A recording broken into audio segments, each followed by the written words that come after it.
yes, today you will be presented with a perspective on academic freedom, which is not so frequently discussed. This is true in two senses. First of all, because, as Professor Gallo just said, I will be introducing, hinting at what we can call internal threats to academic freedom, which means threats coming from within academia itself. So I will do that in the second part of my talk. But there is also a second sense in which you will hear today things which probably you're not used to hearing or to reflecting about. Namely, I will embed this discussion of internal threats to academic freedom into a diagnosis of the condition of science today. That is to say, I will not take science just as a given. There is such a thing as science, and now let's look, is it free or not free? But I will ask the question and try to indicate, according to a few traits, what characterizes scientific research as such in our days. Why? Because this characterization, or this attempt at a diagnosis of the status, the structural status of scientific research today, has a bearing, has an influence, has an importance for how we consider the position of science with respect to both internal threats and external threats. External threats being the ones that, as I just heard, you have already been introduced to, those threats that we traditionally would think that academic freedom is exposed to, and those are very real, namely political and so on and so forth. Okay, so there are these two aspects. Especially this second part is a bit tough, it's a bit unusual, it's the more philosophical part. But I just thought I will give this to us because I think it's important to alert you to certain things which have to do with the structure of science as such. Okay? So, without further ado, I'll just begin. And we just begin by deducing, so to speak, a notion of academic freedom, and we will do so also with reference to a German thinker. In this case, it's Fichte, a German philosopher. But to start with, I give this very generic notion. It's nothing more than an explication of the term academic freedom, the freedom of inquiry, both in the form of research and teaching. That it's important to always remember that academic freedom has these two aspects in the context of academia. And now we proceed to trying to obtain an understanding of this term, and I say in the European tradition because I don't know how far you went in this distinction of the way in which academic freedom is understood and framed in the European tradition and in the American tradition. But there is reasons to say, we will see very soon, why it makes sense to say that we are speaking here of academic freedom, of a notion of academic freedom as it is elaborated in the European tradition. Why? Because it's strictly related, as I tried to suggest there, to a determination of the humanity of the human being. So it is, as we shall see in a moment, it is deduced, it is derived from, the notion of academic freedom is derived from, or is a consequence of, the determination of the humanity of the human being. This is not so much the case, or not so explicitly the case, let me put it this way, in the Anglo-American context. So, what does this mean? It means that academic freedom is seen as a condition for the unfolding and safeguarding of the humanity of man in a human world. And what is a human world? A world built on the basis of what? On the basis of truth-seeking knowledge. And therefore, science itself and its freedom have a fundamentally ethical scope. in the let's call it the Western tradition, in particular in the tradition that comes from Greek thought, science as such, and its freedom has an ethical scope, meaning that it is a fundamental condition for the construction of a human world in which the humanity of the human being can unfold. This is the place of science in the European tradition. It's not just curiosity about the world and trying to find out the secrets of nature or something like that. It has, in the architecture of our polis, it has this place. It lays the basis of knowledge for the construction of a world in which the humanity of the human being can unfold. So, on this basis we can understand, so on the basis of this ethical scope, we can understand why, in what sense, academic freedom translates into a human right. This means here strictly that there is a right to free scientific inquiry in research and teaching, insofar as there is a right to be human. This is what it means that academic freedom is a human right, because it's strictly related to the right to be human and to have the knowledge that is an adequate basis for building a human world in which the humanity of the human being can unfold. So, at the time when academic freedom was established, there is a typo here, as a human right, that means at the end of the 18th century, not 19th, the humanity of the human being was seen how? In the faculty of reason.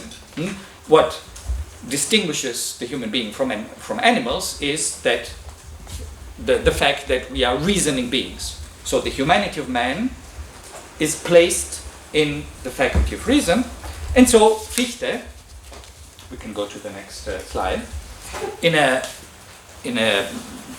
speech he gave in 1793, so you see we are in the context of, or in the period, in the time immediately after the French Revolution, with its human rights declarations and so on and so forth. He gives this speech entitled Revindication, so reclaiming of the freedom of thought from the princes of Europe who have so far repressed it. That's the title of the speech that he gave, 1793. And you will see here now, I just extracted a few passages which show precisely what I just said, that academic freedom is derived, is deduced as a right, as we shall see, as an inalienable right, insofar as it is a condition for the unfolding of the human being. So he says, this is a quotation, however, says, when the inquiring human being has attained the limit of reflection, so we are thinking of a situation in which we are inquiring scientifically, and at some point we attain a limit.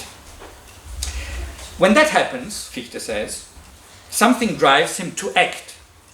How? To trespass that limit and to move beyond it, namely, and what drives him? That which drives him is the essence of his reason, so of his humanity, which strives to reach out into the unbounded, into the unlimited. It is the purpose of his reason not to recognize any absolute limit, and only in this manner it becomes reason in the first place, and only thus does he, the inquiring human being, become a reasoning, free, autonomous being, so a human being in the full sense of the word. Hence, inquiry into the, so that reaches into the unlimited, is an inalienable human right. Then he goes on. And now he starts to consider what happens if we impose limitations. So if we do not allow reason to trespass the limits which it finds. He says, although a contract, an agreement, by which the researcher set himself such a limit, would not amount immediately to saying, I want to be an animal. Even that's true, yeah, it's not immediately, it's not the same thing as saying, I want to be an animal. But this contract by which we set such a limitation would, however, mean the following. I want to be a reasoning being only up to a certain point. Once I'll have attained it, that point, I want to be an unreasoning or an insentient animal. So not properly a human being. So this is what it means to say, okay, let's establish a limit. then we go on in the same reasoning. Once, and now you will see that this is now the freedom of research, of inquiry, and now he deduces from that the freedom of teaching in this next bit. He says, once an inalienable right to investigate beyond those pre-established results is demonstrated, and we just did that, because reason wants it, reason needs it, this at the same time demonstrates the inalienability of the right to investigate collectively beyond them. And investigate collectively means already, it already introduces the element of teaching, and now we'll see more in detail how. Because he who has the right to an end, and this is here free investigation, also has the right to the means, and this will now be teaching, as long as no other right stands in his way. Okay. Now, one of the most formidable ways, one of those means of advancement is when one is taught by others. There is a typo here. Consequently, everyone has an inalienable right to accept, you have, an inalienable right to accept without limitations freely imparted teachings. And because you have, a student has that right, therefore I must also have the right to teach. So this is what he says in the next sentence. Is this right to be taught without limits? Is not to be voided, so emptied. The other's right, so of the teacher, to impart such teachings must also be inalienable. So now we have deduced freedom of inquiry and freedom of teaching. Both straight from what constitutes the humanity of man, namely reason and its nature and its purpose. And to end this reference to Fichte, he says, what happens when we establish such contracts in which we agree to set limits to the freedom? He says, thus society has no right at all to demand or accept such a promise of limitation, such a contract. For it contradicts, that promise, contradicts an inalienable human right. No member of society has the right to make such a promise, for it contradicts the other's personality and the possibility that he act morally in the first place. Whoever makes it, that promise, acts in a manner that is contrary to duty, and as soon as he recognizes it, it becomes his duty to retract his promise. Okay? So far so good? More or less? So, what do we take from here? How can we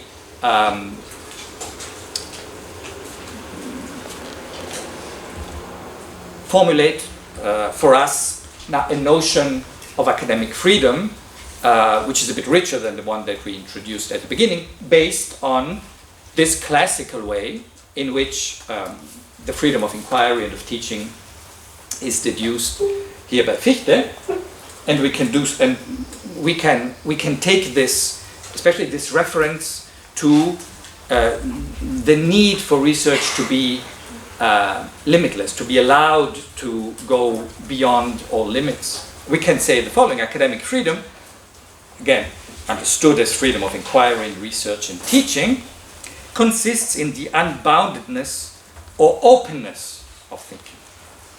And again, what does that mean, this openness or unboundedness?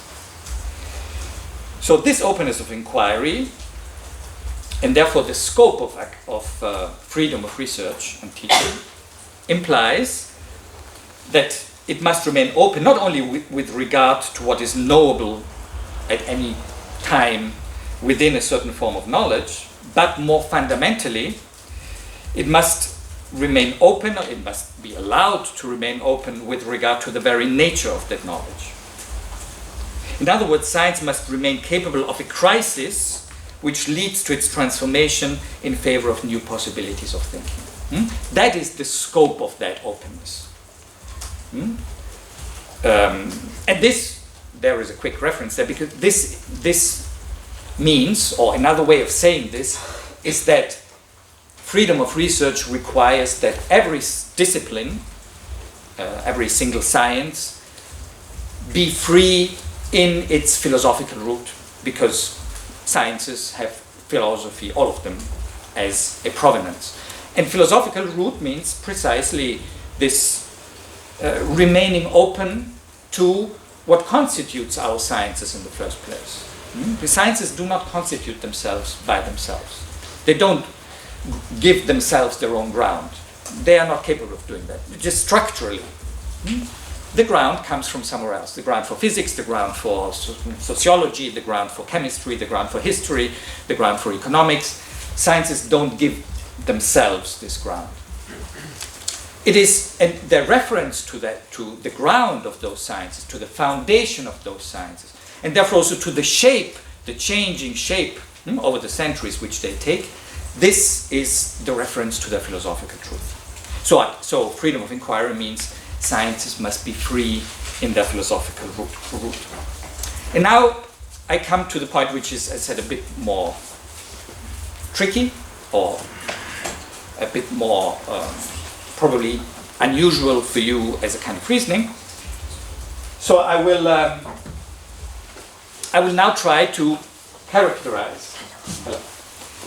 To characterize, as I said at the beginning, I will try to characterize the structure of scientific research today, in our time. As I said, we don't take just science as a given. Science is some form of asking questions about some part of reality, but we try to characterize it according to fundamental traits which are there since the beginning of modernity, since modern science was founded in somewhere in the, let's say, in the 17th century, and they have shaped scientific inquiry continuously up to the point in which today these two traits have become very evident as traits which shape scientific research. So these two traits, of which now that's a thesis. That's not. This is not something which is just a fact and it's written in some manual or on the Wikipedia page. This is a thesis. It comes out from research that me and some colleagues of mine are doing. These two traits which characterize scientific inquiry in our time, as we speak today and in the foreseeable future, are technicization and societization. And now we'll need to spend just a few minutes on trying to understand what that means. The short formula for what technicization means, but we shall see this now in slightly bigger detail, is the functional character of hypotheses.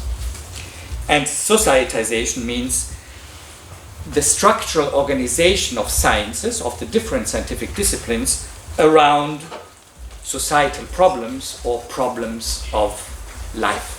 Sciences organize themselves around problems of life. Now let's try to see a bit more in depth what these two traits consist in, what they imply for science. So technicization means the following.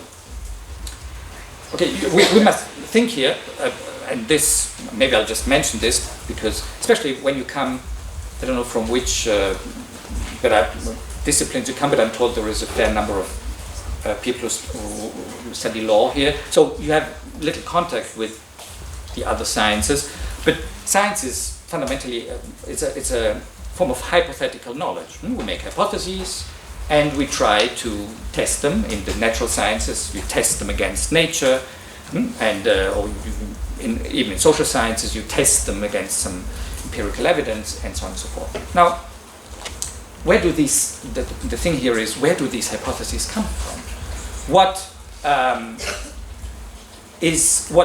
dictates the way and determines the way in which scientists make these hypotheses? And there are wildly different ways in which this can be done, and fundamentally different ways in which this has been done historically in our tradition. And now here we are trying to characterize how today hypotheses are made. So, the focus I try to suggest here of modern scientific inquiry is no longer the hypothetical and eventually proven, in the best case, or disproven, when the theory does not work, discovery and explanation of a given reality, which is kind of the common sense notion that we have. There is a reality out there, I make a theory, and then I test it. That's pretty much what we think science does in one form or another. Now, that is not the way in which science nowadays operates. Not at all. So, the focus is no longer the hypothetical and eventually proven discovery and explanation of a given reality to which scientific theories strive to conform. So reality is there, and with my theory I try to correspond to that given reality. No. Rather, science designs its hypotheses and assumptions as operative tools. This is what the functional character of hypothesis means. And this is where the word technicization comes from, because technics is just the devising of tools, okay? So, science designs hypotheses and assumptions as operative tools in order to engineer a reality. See the difference? We don't just take a given reality for granted. The fundamental aim is to engineer, to make it. Biotechnologies, all those things. We make the human being today. We make nature. We create it in a lab. We don't just take it as a given. So in order to engineer a reality which is effectively available in a computable and controllable form. So I say I want to have the construction plan of that thing because I want to control it. I want to do things with it. I want to create a human being that has such and such characteristics. I want to create crops which have those and those characteristics, and so on and so forth. That's not just adaptation to a given reality. This is engineering a reality. Today you have labs which build galaxies. So, what consequence does that have for the inner freedom of science, even before any kind of threat comes to it? Freedom of inquiry, so the openness that we were talking about before, or the ethical scope, the fundamental ethical scope of science, is narrowed. Why? How? In that the purview of research is restricted to the pursuit of ever higher scales of computability and makeability. That's now the aim of science. And I make my hypotheses, I make assumptions, I make hypotheses about the human being, which are designed in such a way as to give me the biggest control that is possible. I don't say, what's the human being? Okay, human being, talk to me. I don't want to listen, or nature talk to me. As a biologist, I don't need to listen to nature. I want to capture nature thanks to hypotheses which allow me to establish a knowledge which gives me the highest possible degree of power, basically, of control, and therefore I need to have it in a computable form. Second trait, we will see something analogous, societization. What does that mean, societization? The role of scientific inquiry is no longer to provide a reliable understanding of reality as a basis for the construction of a human world. But this would be the classical Enlightenment idea of science. Enlightenment says, what are the two pillars of our democratic societies today? Science and the law. Those are the two pillars of our liberal democracies. And why science? Because it needs to give us science gives to the community a reliable basis of knowledge of how the world is, what it looks like, and how it functions, in such a way that then community can say, okay, if this is what reality is, then now we proceed to building our institutions and so on and so forth on that basis. Now again, that is this idea here, traditional idea, does no longer describe the way in which science works today. Rather, therefore, science is an integral component of a social reality characterized by the drive to an ever more effective and effectively steerable satisfaction of vital needs. You notice here there is no reference here, no longer any reference to the humanity of man and how we need to build a world in which the humanity of man can unfold. Here it's vital needs, so it is pure, it's life, so that thing which we have in common with animals, which makes its demands. this is the point to which we need to pay attention. So it organizes itself, science, the different scientific disciplines, conceptually and logistically. Logistically, I mean by that, the ways in which today, when we build new university campuses, we organize the departments in a way which corresponds to the concentration on certain problems, in the closeness to maybe companies who develop context and so on and so forth, and pursues a kind of research which is driven by the fact that there is a certain kind of problem that needs to be solved. And if you go to places with if you go to Berlin, for instance, there are huge cities, entire small cities which are being built by logistically organizing the labs and research institutes according to the kind of problem that needs to be tackled. So it organizes itself in a way that is as functional as possible to the contingent problems which emerge in view of that satisfaction, problems of life. Consequence, the freedom of inquiry is narrowed in that the purview of research is restricted to what? To the empowerment of ever more effective solutions for ever-growing necessities of life, because these necessities of life, they don't stop at some point. You say, oh, now I have enough. No, they always grow, and therefore we need to keep up with this growth. Okay. So what does that mean? Or to say what? Scientific research and teaching are as such, so before any intervening external or internal threat, constrained today in their freedom and openness by the functional character of their hypotheses, technicization, and the orientation towards vital needs, societization, within the horizon of total computability and makeability for the most effective and efficient steerability of everything. That's what drives science today. Especially clearly, I'm talking about, this is more familiar or can be more readily recognized if you are in physics or if you are in engineering, so in the so-called MINT subjects, disciplines. But all other subjects, even humanities or social sciences, are in this same drive, are caught up in the same drive, and are asked to assume a role that is functional for this project, which is formulated here. So, in other words, the technicization and societization of science implies structural narrowing of the ethical scope of academic freedom. We said academic freedom captures science in its ethical scope, and these are a threat to the very nature of scientific knowledge. These traits which shape it in this way. Now, based on this diagnosis of present-day science, it is, we shall see why, as crucial as ever that scientific research remain autonomous and free with regard to extra-scientific influences. Why? Why is this? Why is it, these sciences, even they have this kind of tendency, they pursue the kind of project that I try to outline, but they're still sciences, and they pursue these objectives. So we need them to pursue these objectives in a scientific way,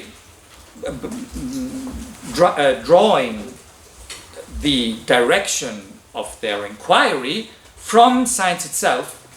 In other words, from something that we can still, I will mention this later, something that we can still call truth-seeking. We need them to pursue this project on their own terms and not based on outward direction. So this is the concept I'll try to suggest here. So why is it particularly crucial that science, which now has this character, be free and autonomous? Because only if scientific inquiry is allowed to freely follow the fundamental drive which is shaping its course, can it remain open to future yet unknown possibilities of knowing the earth, nature, the human being, and so forth, and man, in a way that contributes to building on the earth itself a hospitable world. So only in this way can its ethical scope remain alive. Somehow. Only if it draws again on its roots, which in part are outside of itself, as I suggested before. So only if it remains open in this sense and free and autonomous can it somehow preserve this ethical scope. So what is left of freedom and openness of scientific inquiry must be defended against extra scientific attacks. Because this is the only manner in which the possibility, there's an S too much, of an ethical regeneration of science can be preserved. So I introduced this formula of an ethical regeneration of science, which is threatened, as we say, by the structure itself that science has taken in our time. Now, against the backdrop of this fundamental threat which menaces contemporary science as such, we can now, finally, consider the external and especially the internal threats of a non-scientific nature which science faces in our epoch. Now, first of all, now we will immediately see how it was not completely unnecessary to introduce this characterization of the structure and of the scope of the drive of present-day contemporaneous scientific research, because so we can more easily understand that if science is this, if there is some truth to this, to the kind of diagnosis that I suggested here, then we can also understand that science becomes something very palatable, something which external forces are very much interested in controlling, more than ever interested in controlling.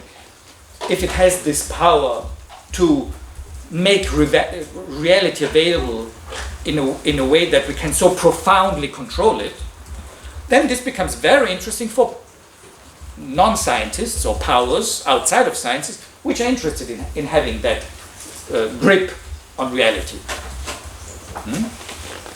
So, based on the fundamental orientation towards, let's now say, effective problem solving and makeability, engineerability, science becomes an integral component, a module of the overall enterprise of the industrial engineering of the world. So that's again the diagnosis, and you can see this.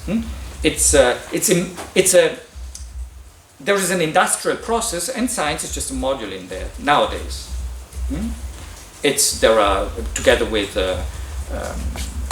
corporations, state interests, private interests, and so on, and science is a module in this kind of complex. At the same time, what I just suggested, this intrinsic character makes it an even more relevant factor for those who, for whatever contingent purpose, are interested in exploiting their ever-increasing power to make things and attain desired effects. Oh, you can do that? Oh, give it to me, because I have my political purpose. I'm interested in being able to control human beings. I'm interested in so on and so forth. As a consequence, science is now more strongly exposed to classical external threats to academic freedom, namely pressures. This is what you already know, and this is what I said before is the common sense notion of threat. Pressures and appetites which come from an extra scientific, political or corporate, today increasingly corporate more than political, domain. Why? Because corporations also own states, or have power, have prevalence over, increasingly prevalence over states. Moreover, given the resource-intensive character of research, in other words, the need of massive funding, these threats are more difficult to resist because I need money to build my labs, to build my accelerators in Geneva, to make atoms collide, and so on and so forth. And that money, politics must give it to me, or a private funding source must give it to me. Now, such external threats or external pressures can become structural to the point that they lose their threat character and are internalized by academic institutions, which now routinely, that we don't even notice that we are giving up academic freedom, they relinquish their autonomy and in a sort of anticipatory obedience submit to heteronomic direction. Heteronomic is the counterpart to, so heteronomous is the counterpart to autonomous. Autonomous means giving to myself my own law, so drawing the law, the nomos from out of myself, this is autonomy, and heteronomy is someone else or something else imposes a law on me. So heteronomy is the counterpart to autonomy. In this manner, a self-imposed internal limitation of academic freedom happens. Academia itself chooses to become subservient to extra scientific demands, to limitations. It signs that kind of contract that Fichte was talking about. Now, I'll just give you a quick example. The following there are calls for research proposals, calls for obtaining financing, obtaining money. Issued in 2002 by an unnamed Italian university, provides an example of such a limitation which emerges from within academia itself. And this is a quotation from this call. The whole thing, yeah. Okay, go on. Yeah. This is Article 1 of the call. It's a document. It's a kind of the normative basis for this call. What is the objective of the call? This is the university that speaks. The call is exclusively, so this is the central administration of a university talking to everyone in the university. Do you want money? Okay, this is the call. This is how you can apply. The call is exclusively dedicated to the topic of sustainability. Sustainable development is one of the strategic goals in the university's 3-year plan, 2022. Similarly, the government established sustainability as a central strategic objective on its political agenda. With this call, we, university, want to contribute to this strategic objective and support the transition process towards a sustainable economy and so on and so forth in different areas. Therefore, only project proposals. If you are an engineer, if you're an economist, if you're a musicologist, if you are somebody who studies ancient Greek literature, I don't care. Only project proposals on the topic of sustainability will be able to take part in this call. And the notion of sustainability will be evaluated following the 17 Sustainable Development Goals adopted by the United Nations. You're familiar with those, right? 17. United Nations declare there are 17, or articulates the goal of sustainability into 17 goals. You can look them up on the internet, they're everywhere. Now, in the formulation, what we just read, in the formulation of the call's objectives, we can observe, so that's the basis of a contract. That's the contract what we just read, or the introduction to it, where the basis is laid out. In the formulation of the call's objectives, we can observe multiple ways in which academic freedom is not just threatened, but effectively abolished. A blurry, namely scientifically blurry result, which is politically at the level of the United Nations, negotiated at a supranational level and adopted as a strategic objective by local political authorities. This result, it has here the same nature as the limit that Fichte was talking about. This result is assumed as a strategic goal in turn, in order to contribute to that political objective by the university, and as such functions as a matrix of criteria which decide which scientific inquiry can exist and which cannot. Because in many cases, no money, you don't do research. Or maybe you do research, but the next generation, we won't have positions for the next generation because there is no money there, so we can create no position. So maybe you can somehow, I need a pencil and a piece of paper to do my research, and that I can buy myself. But so you say, I don't need funding in a sense, but increasingly, and this is part of the game here, the next generation will get a position only if they show their capability to attract funding. So this kind of self-imposed limitation to free research, which is illustrated by this example, is not... So, sorry, we can come back to this later, but you see, I say in multiple ways, because the result, so okay, there are those 17 objectives, and now, if you present a project, a proposal to get funding, you have to show how you're going to contribute to solving the problems that are related to these objectives. You cannot contribute to defining these objectives. No, those are given. You cannot ask, but how are we sure that by defining these goals, we get actually what we want? Or you cannot say, but what kind of sustainability is implied here? Those are, of course, not possible questions, because this is all already established.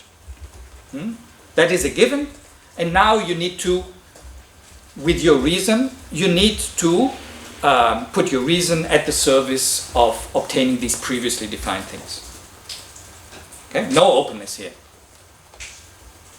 Or at least openness only within those limits, but not beyond. Okay, now this kind of, let's say, self-imposed limitation to free research is, however, not the only, and perhaps not even the most pernicious internal threat. That's already an internal threat. This is academia imposing a limit on itself. The university wasn't forced, that university, to formulate its call in that way. It chose to do so. But as I say, that's perhaps not even the most pernicious internal threat to academic freedom. Again, let's keep in mind that scientific research is already, in a sense, struggling with its freedom because it's so focused towards that kind of realization, towards that kind of result that I tried to characterize, to outline before.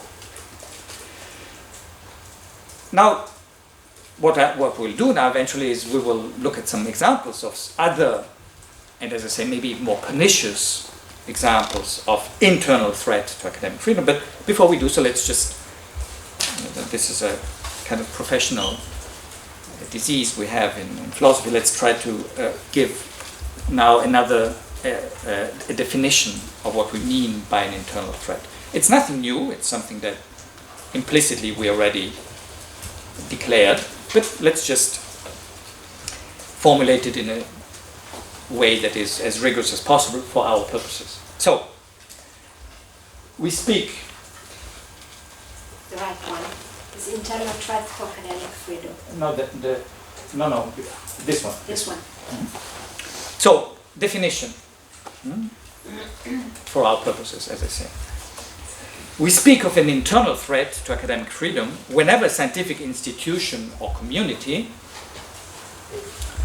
at whatever level, subjects scientific inquiry, again in research and teaching, those two always go together, to objectives and criteria which do not originate from within scientific inquiry itself. Or, to use this oddly, strangely, out-of-time expression, to objectives and criteria, if when a scientific institutional community subjects scientific inquiry to objectives and criteria which do not emerge from the search for truth. The struggle for truth.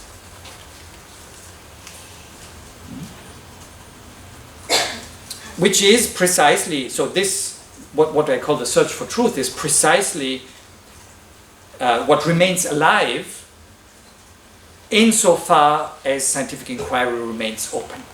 Openness means precisely preserving the nature of being a search of truth, and having truth as the guiding force. The openness is strictly related to this capacity of science, which is the thing that needs to be protected.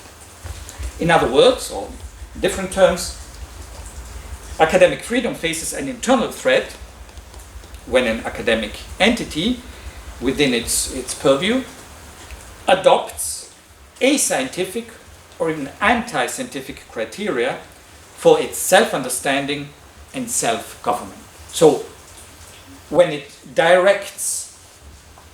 science in its institutions and communities directs ascientific or anti-scientific criteria against itself and decides we understand ourselves as scientists and we govern ourselves as science according to criteria which are not scientific.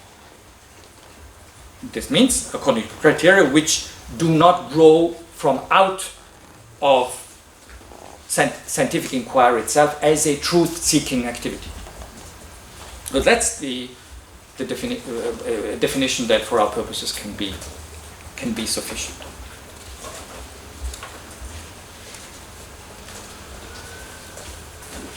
So, first of all, we can now, again, based on this initial diagnosis that I tried to outline, we can place these internal threats, also the external ones, but now the ones that we're more interested in, the internal ones, in their nature of threat. What kind of threats are they? And as we shall see, these threats are particularly pernicious, these internal threats, because, in a sense, to say it quickly, because they seem to be so unnecessary. Why? Why would academia decide to limit the scope of scientific research and to thwart the scope of scientific research and teaching, or even to menace to the point of abolishment of its freedom? Why would it do that? I just said before, the examples that we shall see afterwards are even clearer in this respect. I said the university chose to do that. It wasn't forced to do that. Which begs the question, why? So they are so completely unnecessary. And so this kind of threat is now different from that intrinsic threat to which science as such is exposed. And sometimes, just to anticipate also a conclusion, I have the impression that these internal threats, these ways in which science in a way inflicts upon itself a limitation in its institutions, in its communities, is a way to not to deal with that much more profound structural threat that science has to face. That's a hypothesis as to how we can explain this otherwise really, really odd thing that is happening in the scientific world on a planetary level today. So this is the kind of thought which I introduce here before we look at some examples to conclude. So now here I make this distinction between this fundamental threat and these self-imposed, self-inflicted threats.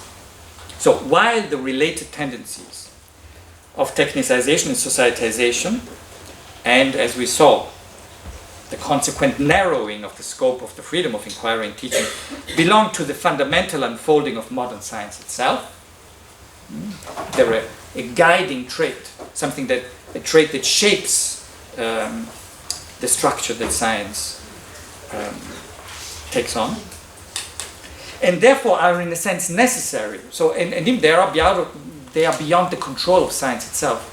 There wasn't a point when science decided to become this way, in the way which I characterize.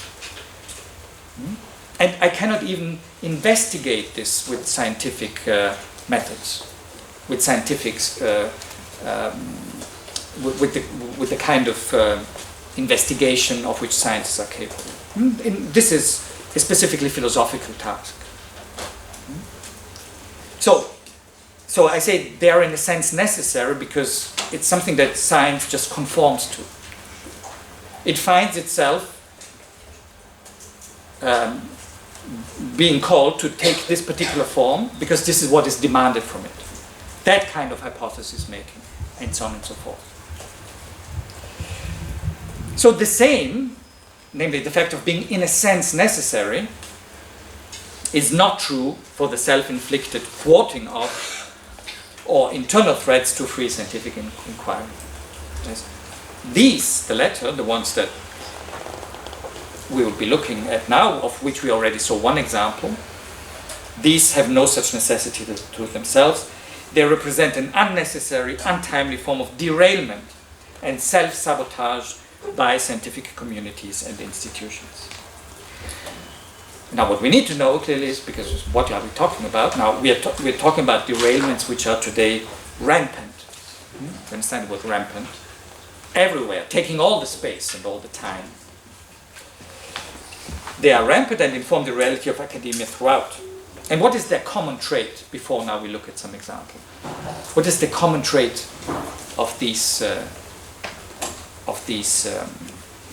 as I call them, derailment means just there is a path in which science is moving. Which is the path which leads it into these increasing, growing characters of technicization and societization. But the things that we are looking at here now, they do not belong to that path, which is still a scientific path, which is a path on which science, in a sense, still preserves its autonomy by following that path. These are derailments, deviations, something going crazy, and acts of self-sabotage, which we can recognize by what trait? What is the trait that makes them recognizable for us? Now, a fundamental way to indicate this trait is the following, namely, we find this kind of self-inflicted limitation in those instances in which there is a substitution of evaluation, opining through values, mostly quantitative values, which are in themselves ascientific, not truth-based. The substitution of evaluation for, so instead of scientific or truth-based judgment with regard to scientific activities. So these internal threats that we are now interested in, we already saw an example of that.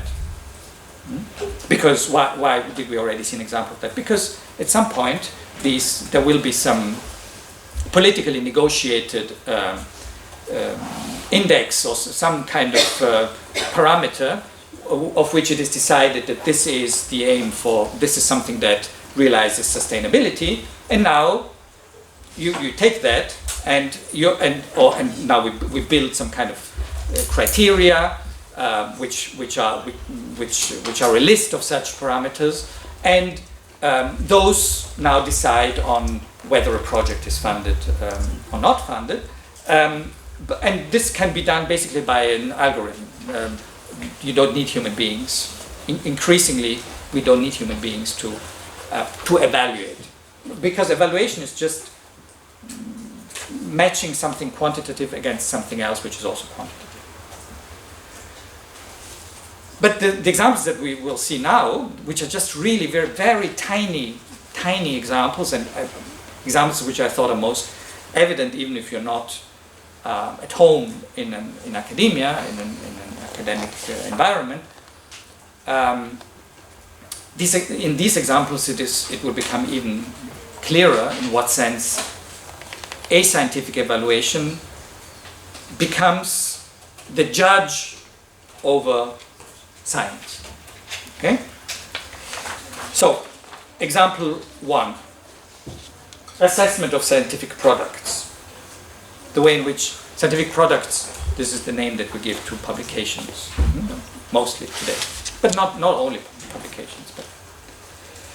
So the scientific value of published accounts of scientific endeavors, so scientific books or articles, is routinely, today, assessed according to criteria which have no relation to scientific truth. Such as, for instance, these are just small examples. how often a piece of scientific writing is quoted by others. So we count how many times you write something, we count how many times other people quoted it, referred to it, and if many people quoted it, then it rises in scientific value. If few people quoted it, then it's low in scientific value. And that's it, purely quantitative. And we don't ask for what reason. Maybe they're all quoting it because they say, look at what rubbish this person wrote. And everyone says it, but 1,000 people say it, and so they quote you to say how unlikely the things that you write are, and how absurd, and how unscientific, but your ratings go up. Or how relevant or prestigious or impactful the outlet, so a journal for instance, is where it is published.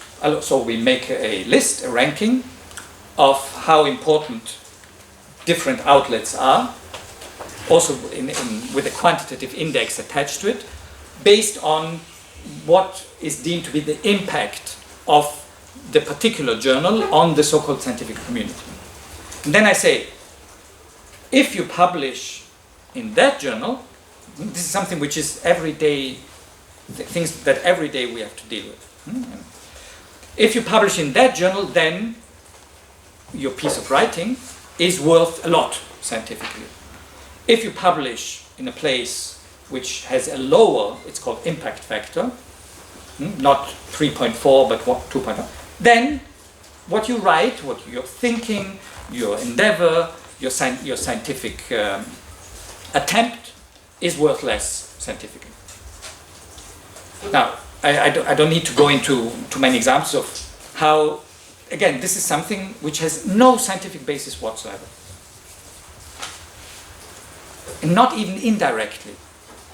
Because there are ways in which sometimes people say, well, but indirectly, if it's prestigious and then people will take only things which are worth a lot. But that is not absolutely unjustified as a reason. And it's not even true. If it happens to be my brother-in-law who runs the journal, then he will publish my thing. So, such ways of deciding over scientific value are progressively automatized, as I said before. That is, they're implemented through algorithms. More and more, it's not even human beings who assess who give a scientific judgment over the scientific content of something, but it's directly fed into an algorithm which then decides scientific, non-scientific, publishable, not publishable. And scientific, there's a typo here, outlets too, so journals, increasingly apply algorithmic evaluations of scientific merit, which do not imply any form of engagement with truth. They imply those algorithms for deciding whether a scientific text is accepted for publication in the first place. And this is then called, usually the justification is that in this way it is objective. There is no bias, because the algorithm is unbiased. Yes, maybe. No, actually, because we know that algorithms are heavily biased, but still, the main problem here is that the algorithm is not involved in a scientific endeavor. It doesn't know what truth-seeking implies. Example 2, again, very obvious. Nowadays, and increasingly, admission to and advancement in academic careers is increasingly not only favored by, but conditional upon, if not primarily determined by, the capacity to garner, to collect so-called third-party funds, so external money.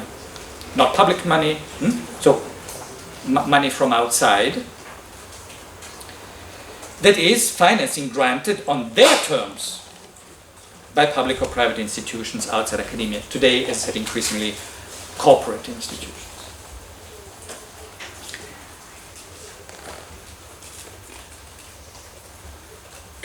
Absent a shared element of truth and credibility in which scientific status emerges naturally among peers. So this is the way in which normally an academic career would be decided, that a community of scientists recognizes, oh, this person is promising. or they recognize something based on what I call here a shared element of truth and credibility. So absent this, if this is no longer the criterion, the decision concerning who can become and who is a true scientist is left indistinctly across all ranks and disciplines to the amount of cash one is able to generate. And you have examples today that there are, a couple of months ago, just an example, 20 people who are all at the same stage. One says, oh, I got a grant, €500,000. The one that gets a position at the university is this one. It's automatic. It's even formalized. If you bring the money, you get a position. A direction or style of inquiry which does not perform in this sense is eliminated or never comes into being. Example number 3, this is, now I go also in the, I choose one on the side of teaching, student evaluations. Evaluations again, value, opining through values instead of judging. You all know these, I guess. Standardized, statistically elaborated polls, because they are polls of anonymous student opinions, are used in universities worldwide. Where do they come from? Originally, they're developed as a marketing tool to monitor consumer satisfaction. They're now presented and posed. There is no choice today, in Italy, for instance. In my university, you cannot sit an exam. You cannot enroll for the exam if you did not go through the evaluation process. It's not a choice you have. They are presented as a means to, that's the rhetoric in my eyes, that's my take on this, to improve the quality of teaching, and here include students' voices. I say this is just a rhetorical kind of justification. This is not what these evaluations are about. Didactic models designed as control circuits of input, action, check, and feedback. So this is a data collection in this kind of it's a cybernetic circle. Regulate what every university today declares as a path to excellent teaching. And just to understand a little bit in what sense this is a rhetorical thing, a rhetorical justification, that the quality of teaching is not at all what these evaluations are about. It would be instructive to apply, I just coined this term, Fichte test. So using what we read before about the inalienable right of being taught and the freedom of teaching, we can apply this test to such processes and ask the following. Do these didactic modules and then the evaluations, the questions that you must answer, exhibit any care for their inalienable right to accept without limitations freely imparted teachings? Is this what you're being asked? And the consequent inalienable right to impart such teachings? In other words, do they show any concern for the freedom of learning and teaching without limitations? Do you recognize, you can do the test. Take one of those questionnaires that you need to fill out and ask that question. I would be curious to know to what conclusion you get. My conclusion is the following. Academic freedom, the openness of inquiry to future possibilities of knowing, is facing a fundamental threat, which consists in the drive to technicization and societization of scientific knowledge itself. In this situation, it is more than ever important to grant scientific inquiry and teaching the freedom to face this threat on its own terms. The decisive thing here is on its own terms, in whatever autonomy it has left. Why? Because this is the only path towards its possible ethical regeneration. If we impose limits from outside and distort distort freedom in research, it loses its capacity for this ethical regeneration. It just follows those strategic objectives and meets them, and it loses any kind of even sense of itself as a truth-seeking activity. So, on its own terms, as this is the only path towards its possible ethical regeneration. Protecting academic freedom today means, in the first place, preserving the possibility for scientific inquiry to undergo a crisis, to face this threat. This is why I said, sometimes it seems to me that I have the suspicion that this strange disease that is rampant in academia today is it's a kind of way to push aside this challenge of of science critically engaging with itself and with its foundations. So arguably, what we presently perceive as threats to academic freedom, both external and internal, are threats to science's freedom of crisis and to what this crisis holds in store in terms of new possibilities of knowing. This insight can be of guidance when it comes to safeguarding the autonomy of academia against these, now I call them threats in the threat. The things that we just saw, these internal threats, they are threats in this context in which science is already threatened. Namely, both external trends and rampant self-inflicted internal threats, and this means attacks, once again, which science, through its institutions, communities, attacks which it directs against itself through what, in my eyes, are misguided, ascientific, evaluative practices. And that's it for now, and then we can, this is the book that Professor Gallo was referring to, and she already talked about it. Thank you so much.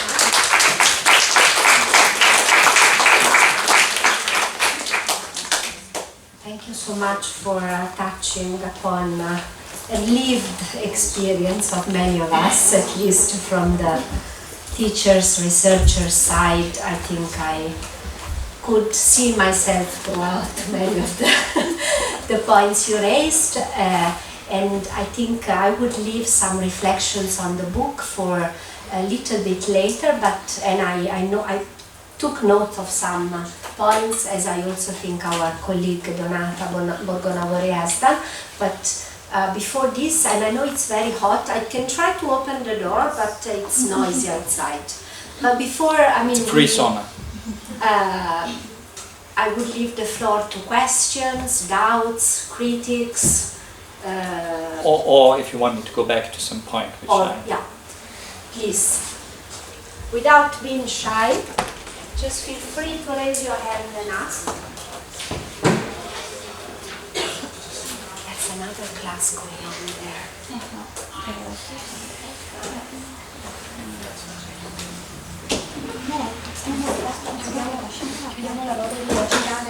We make it open just 5 minutes. No, I leave it like this. To change the year. And Change make the year, it, yeah. It's a really habit. Okay, any question, anything which is not clear?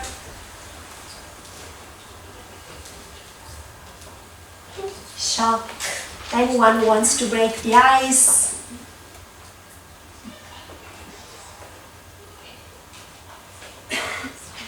Maybe I can just break the ice with a few comments. One of the things I asked myself while I was listening to you, and that made me think of what a scholar of higher education, Terence Carran, who has also written extensively on threat against academic freedom in Europe, but in this case he was referring to UK scholars, UK researchers, to another kind of threat, that is the end of the tenure track in the UK system, and of many social benefits, as well as you said, the marketization of research, because of you need to be accountable to what the external world is. And one of the questions he was raising is why researchers have been so paralyzed, so lack of reaction, so somehow passively accepting, or as you say, somehow self-instigating, this punishment of accepting, of conducting research in an environment that is sometimes more openly, sometimes more subtly, as you were saying, lacking freedom.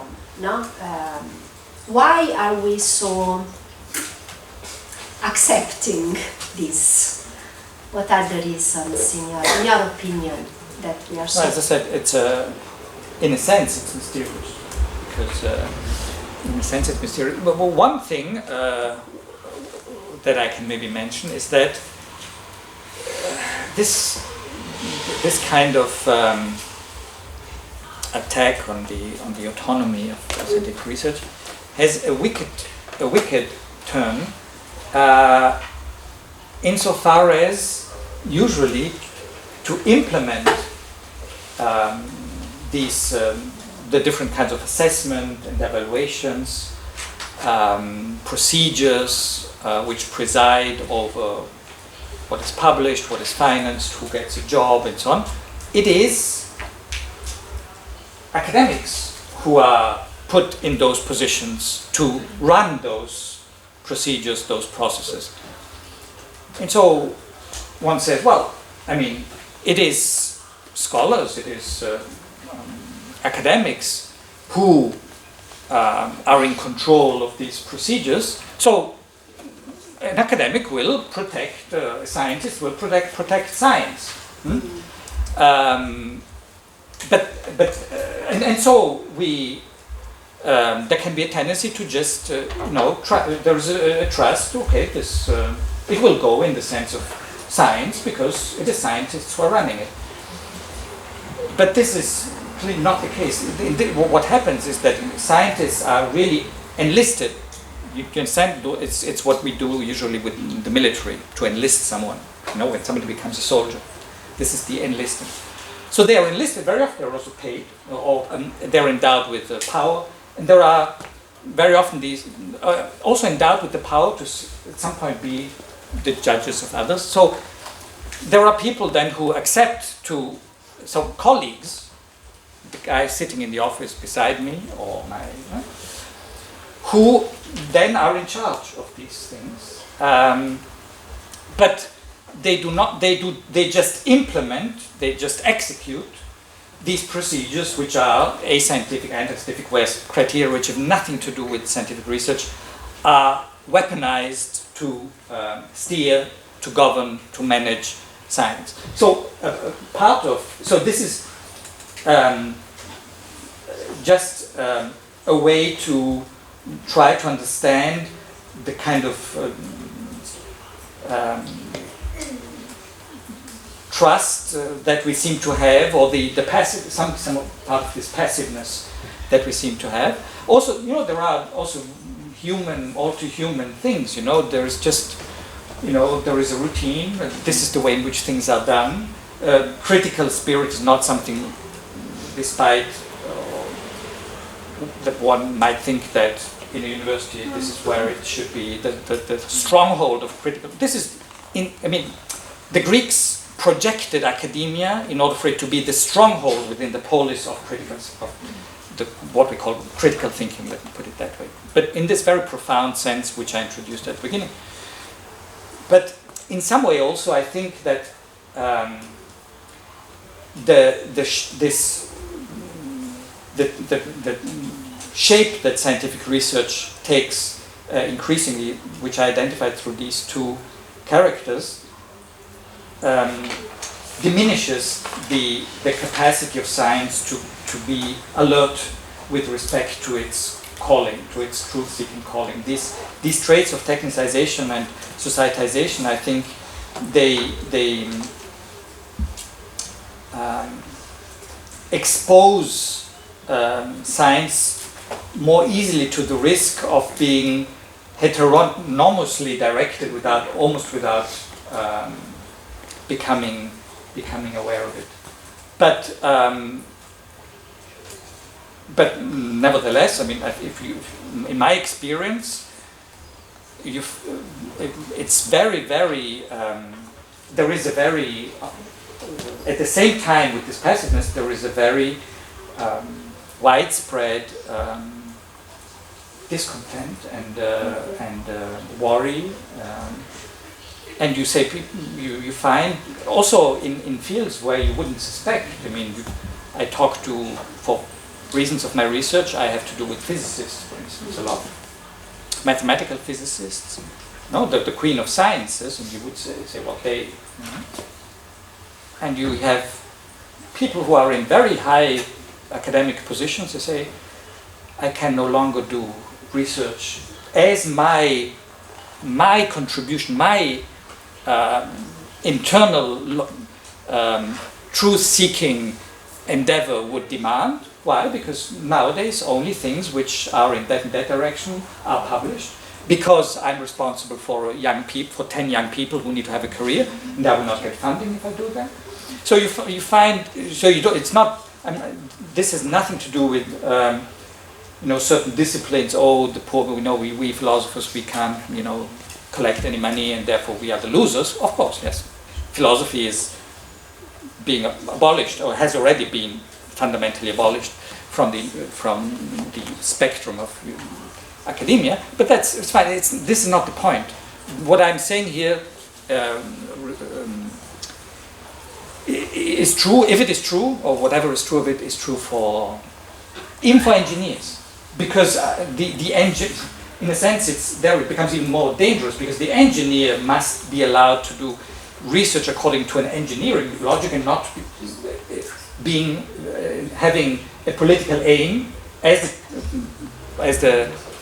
the target, because then he might just build a machine which kills everyone, So it's across the board.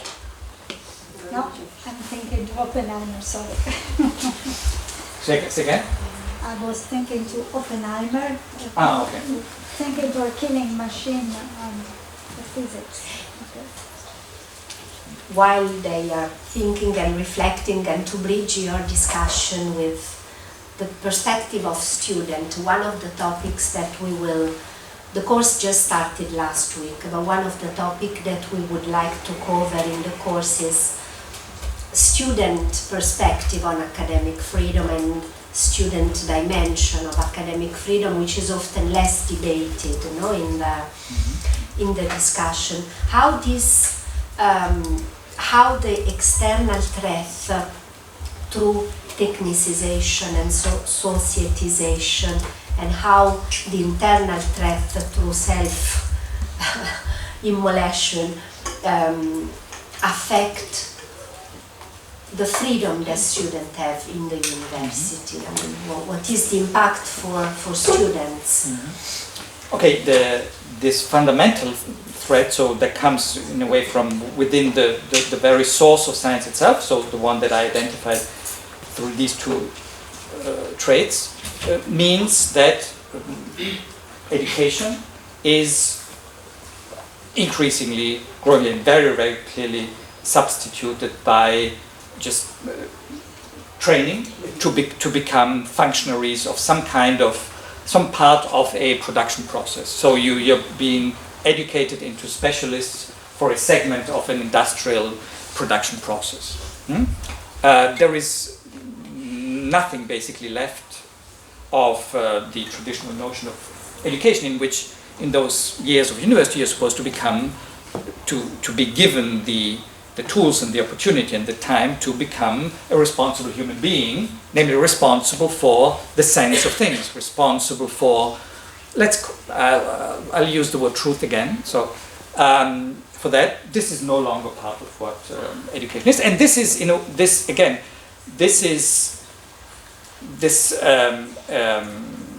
a consequence of the very shape that science takes.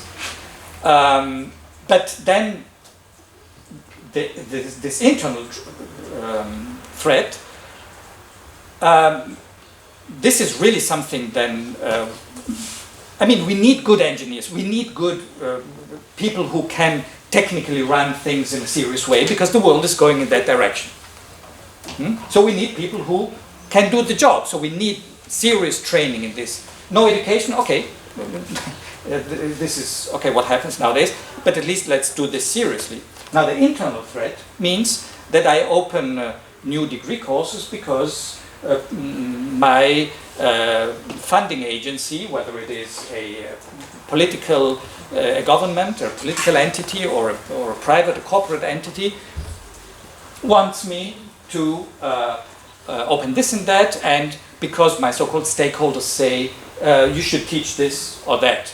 And we're interested in this subject.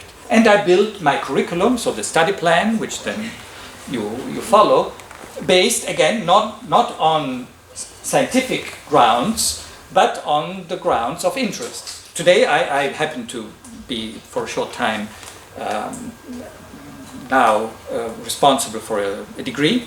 And before I introduce changes of some substance to the curriculum, the study plan, I need to call the so-called stakeholders, so people from the economy, from society, from government, and so on, and I present this to them, and I must listen to their criticisms, be open to their suggestions, and ultimately my degree course will then be approved by a political institution.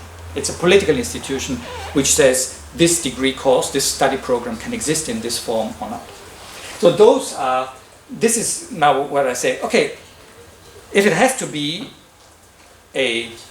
engineers in whatever form, a philosophical engineer, a sociological engineer, an engineering engineer, a physical engineer, a chemical engineer, if it has to be all engineers, because this is what you're being trained to be, fine. But at least let us do it seriously, and not let us do it once again on the terms of science itself, if this is what it has to happen. Because then eventually, maybe at some point, we will notice, hey, there is something lacking here, or wasn't there supposed to be something else as well involved in this?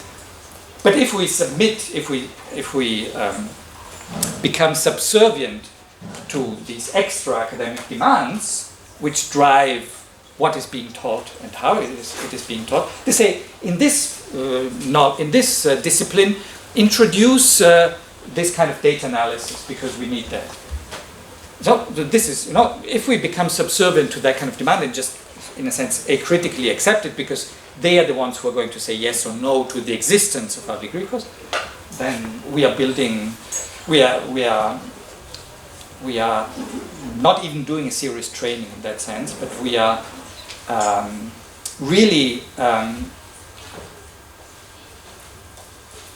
training young human beings, not to expect any kind of sense relation, any kind of knowledge which makes them responsible, which hands over to them the responsibility for ultimately the destiny of our humanity. So it's we build not well-trained systems engineers. A system engineer just means somebody who is responsible, as I said before, for a certain segment of some kind of production process, but without even this being done the proper way. And that's dangerous also. It's really dangerous because we are, the reference you just made, we are doing dangerous things. We are going in the direction in which the danger is becoming bigger and bigger. The danger, the way in which we build our world entails greater and greater dangers. So we need people who seriously can handle those, and who can say how to train people who can seriously handle those dangers. People who, in their discipline, remain rooted in the truth of their engineering, scientific knowledge. So it's in a way it's a theft. So the threat becomes a theft with respect to the right. I mean, if you think of the inalienable human right to be taught. I've seen to be taught without limitations. Just in a second, I'm sorry. Just try to develop a taste when you go to classes. It's not something obvious, of course, but am I being taught in a way that that has no limitations. This means, is there an element of inquiry?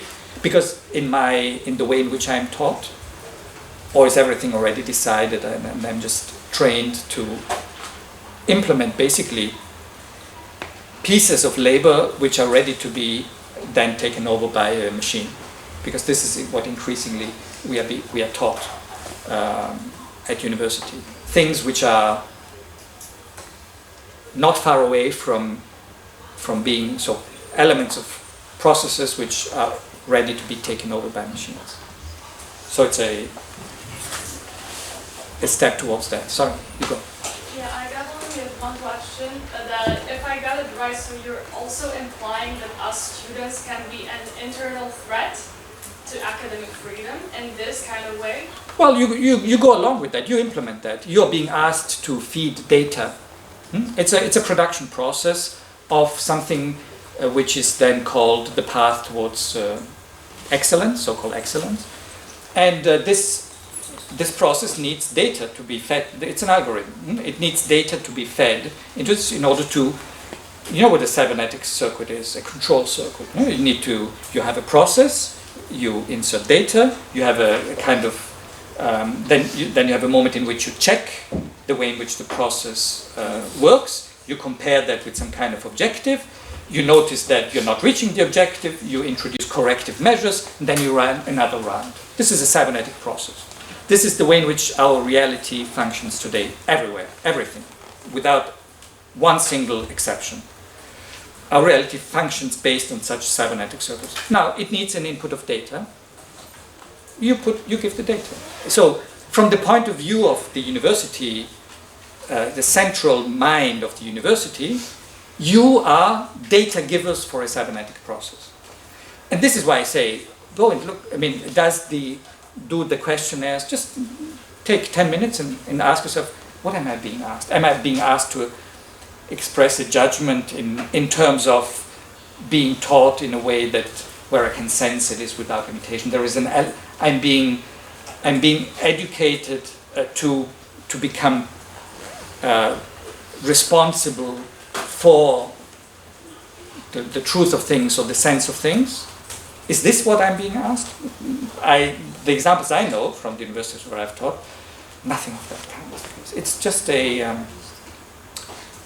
or as Plato would say, Plato says in his dialogue, The State, there is a very famous image which is called the myth of the cave. And one thing that is said there is that education hurts.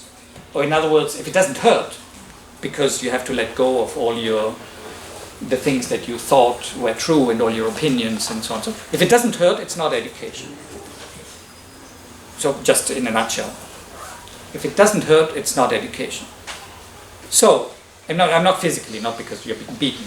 Hurt because I really need to give up things that which I thought were just obvious, and no, I have to question them.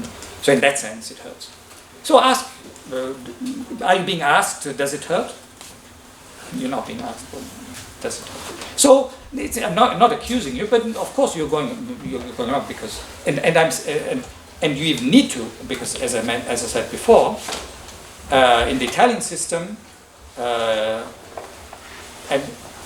this in the university where I teach, this is implemented one-to-one in the, I don't know how it is in your universities, but in the system when you go online and you enroll for an exam, you do not get access to the enrollment into a particular exam if you have not, before doing that, filled in the evaluation questionnaire. So there you see, it becomes mandatory. Sorry to interrupt, it's just that there is another question over there and one from Donata, because it's 20 to 6. If there is any other, please go ahead. Okay, I was thinking about the funds that you were talking about before, and they are presented as a threat, but at the same time, aren't funds and physical money necessary to finance research and so scientific development? So how do we reconcile these two aspects? Well, the problem is when I say, I give you the money, but if you do research on my terms. I set what Fichte calls the limit. This is the result is pre-established, and I give you money if you do research towards that result. It's not saying I give you money and now you, because you're the only one who knows which direction scientific inquiry must take. You are the one. I'm not the one. I mean, I am the one. I'm the politician who, for some ill-advised or not ill-advised political reason, wants a certain result, or I'm the corporation which wants to sell stuff, and therefore I tell you, give me something which I can market.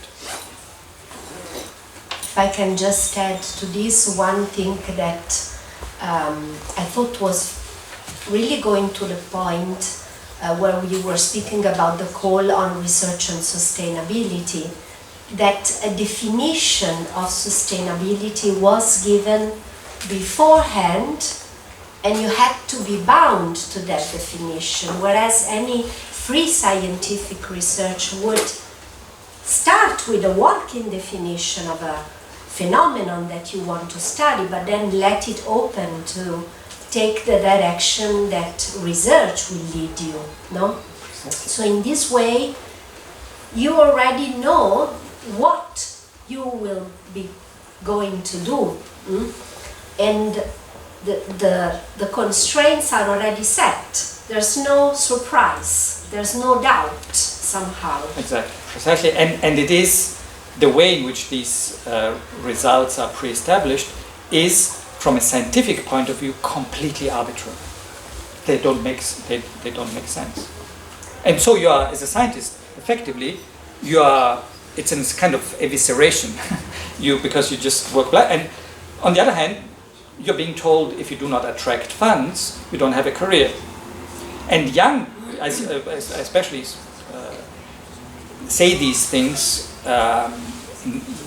in consideration of the generations that are growing.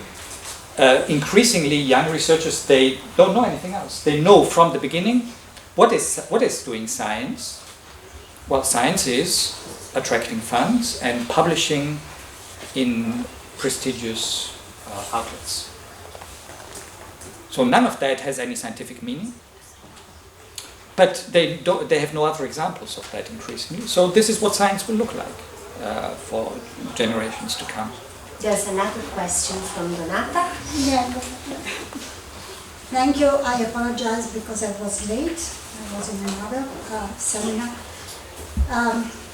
I agree on something you told, but I completely disagree with many of the things. And we don't have time because we have 5 minutes, I think. The first, but I try to say the question. Also because I think that we cannot put on their shoulder our problems. I mean, describing, sorry. They know that my English is completely unbelievable.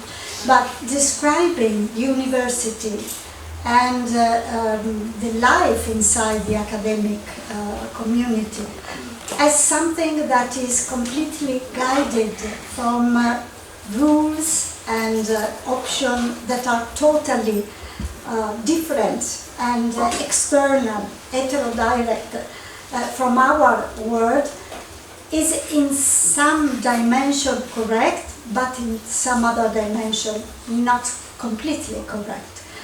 And it seems without hope, the description you gave us, and I think also because I am an older teacher inside this university, I think that there are shadow and lights. And I would like to put the focus on the light, just because we need to know what is good to do, and to know, obviously, all the threats, the criticisms, but at the same time also to see, to put the focus to the good thing. Exactly on the example of the sustainable development goal you told us before, just for this, and then other question next time. I hope we will have new occasion to speak about. The Agenda 2030, that is the documents UN, the United Nations prepare about sustainable development, roots on scientific evidences. It's not at the first glance, it's not a political document. It's first of all the results of a scientific observation of the world and the scientific ideas of which are the corner where we have to open the lights. So, if we don't know this, we can say, as you told us before, that okay, they give us the idea of development and now you have to make research on that idea. But that idea grows from scientific opinion, scientific research, so it's just the result of research that was done before. And this is the point. In which extent we want a physiological and healthy relation between society and science. Because science is not an ivory tower. Sometimes it seems in this world that we have to live in an ivory tower. But we live inside the world, inside different societies. So there are relationships between the science, the scientist, I use a general term to indicate academic and a different science, and society, and the need of the society. An alliance between scientists and society is necessary to the growth of the society and to the how can you ameliorate no, it's not only development, but it's it's a positive development. And so the question is, can you help us to put the criticism on side and say which kind of good, healthy relation academic can build with the society where academic is embedded. Wow. Yes, I think actually my answer is implicit in the way in which I framed the whole question. The answer is very straightforward. If and only if science sets its own agenda from within. So I know that, for instance, the sustainability goals. I know that there is lots of scientific research behind that, but as a scientist, each single scientist, when I begin my investigation, I must do so without being bound to the result that another scientist found. That's the basis of scientific research. I cannot do any kind of serious scientific investigation if I take the result of other scientists as without criticism. So this is why, this kind of setting the goals doesn't work. So the answer is that I cannot see a way around demanding that science must build its path of scientific inquiry on its own terms from within itself. And I sincerely think that no good for the polis as a whole, for society can come from science if that is not the case. And this is, this is what, remember Fichte, says, no such contract, if it implies a restriction, no such contract is legitimate, and society doesn't have the right to demand it, and I don't have the right to subscribe to it. So to accept those funds, I'm contravening my duty. And I think that society is ill-advised by saying you do what I have this problem, now find a solution to this. It's ill-advised because it's the role of science to say, okay, let us try to understand what that problem is. You cannot give me it's always again, it comes back to this, you cannot give me the final result as a given and ask me to cater to that result. Because no good, this is an ethical question, a fundamental ethical question of why we have this thing that we call science in the first place. No good can come from heterodirected science. Or from science ill-advised,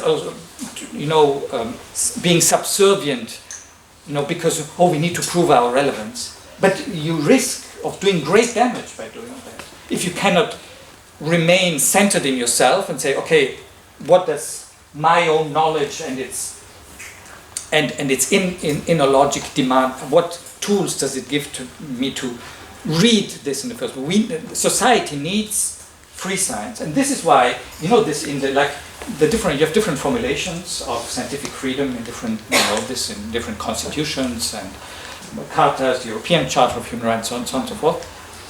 And the more the idea, the implicit idea there is always the same, and in some of them you even find this made explicit, that it is said scientific research and teaching are free, and the understanding of this is because only free science can be beneficial to society. So these norms, these fundamental norms, fundamental rights, are laid out by people who were well aware of this. And so the kind of intertwining that we do by letting extra ascientific voices dictate the way in which scientific research should unfold, I think those are pernicious, dangerous, and there is nothing good coming out from this. So it's, as we in philosophy say, it's a matter of principle, but it's really, you can't find a way around that, in my view.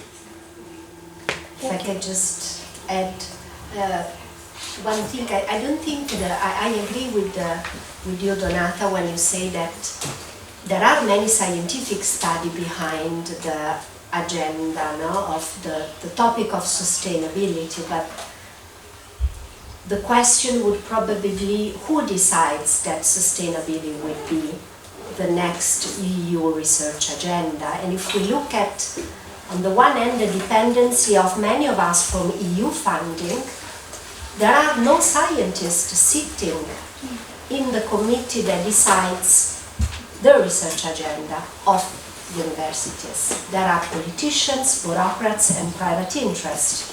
So that is the issue. Who decides what we will research on? That is the key issue, and where academic freedom is lost somehow. Next month we have a workshop at my university on such issues relating to sustainability research and sustainability policies. And one of the speakers is a Canadian environmental economist called William Rees, who is the one who introduced the notion of ecological footprint that today we use very much. And a few months ago, he and other fellow scientists wrote a letter which was published in many newspapers around the world saying, please let us get rid of the sustainability goals because they divert our attention from the true threats. He talks that come in terms of environment, in terms of how our economies work and so on and so forth. Setting these goals in this way, no, I'm not saying he's right, but I'm saying, No. so, and he will not, I doubt that he will get lots of funding for this kind of, thing. No.